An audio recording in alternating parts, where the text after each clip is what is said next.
a few questions to ask you. All Tell right. me a bit about yourself and Fireside Games. Myself and Fireside Games. Okay, well, my name's Justin DeWitt, and I am the Chief Creative Officer for Fireside Games. That is a fancy way of saying I'm in charge of most of the game making. I am the person who started the designs for Fireside Games with Castle Panic. That was my first game we got published back in 2009. So I started there, and since then we've gone on to make a whole bunch more games. I think our current catalog is at 15 games we have in production, and I've done a bunch of them. I've helped on a lot of other ones. I've done development, which is where someone else may have a core idea, but then I'll help finish it to make it the final game. I run the company with my wife, Anne Marie DeWitt, who's the CEO, and she has also done some games. She designed Bears, she designed Munchkin Panic, she designed The Village Crone, so she's done her own design work and development work. For a long time, it was just the two of us making our own games, essentially, and then we started bringing in other people and doing their games. That's kind of where we are now. We do a mix of some of our games, some of other people's games, and we started the company in 2009, kind of hoping our one game would do pretty good, and it did. Castle Panic took off, became kind of a big hit, and ever since then, we've just been making more games and keeping up with everything, going to conventions and all that kind of good stuff. And now I'm being interviewed by you, so I'd say that's pretty good. How was Gen Con for you? It was an interesting show. It's the biggest it's ever been, so we were busy. Every year is a little different at Gen Con. This year was good. We had a pretty big booth that we packed full of people. We had a ton of people playing our games, and we stayed busy the whole time, which was really, really fun. So busy that I didn't even get to see much of Gen Con. I stayed in the booth for most of the show.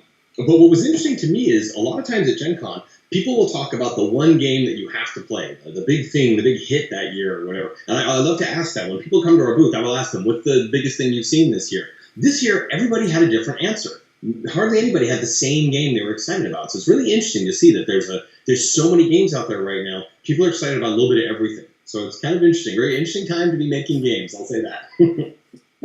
What do you like more, helping run the company, production, graphic design, or game design? Ooh, my favorite thing to do is game design. I love making games. That is the most fun. Unfortunately, I don't get to do it as much as the other stuff because we're a pretty small company, so I have to wear a lot of different hats. But that is definitely, hands down, my favorite thing to do. There's something really fun about taking this idea in your head and working with it and seeing it not work and then make it better and then work on it some more. And then finally it's on a table and people can play it and usually they like it. That's the good part. So, yeah, it's my favorite. When designing a game such as Hot Shots, do you come up with the theme first or the mechanisms? Ah, yes, the old theme mechanics question. This comes up a lot. Good one, good one. For me, they kind of go hand in hand.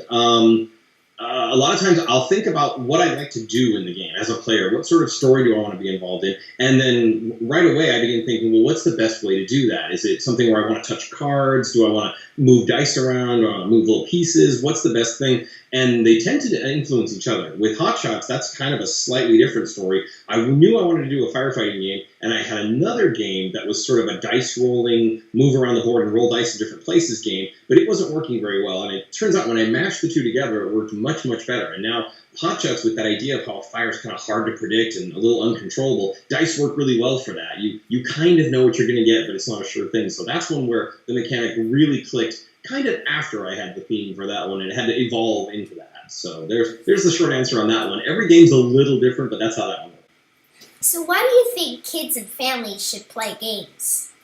Oh my gosh, it's the best thing you can do together, that's why.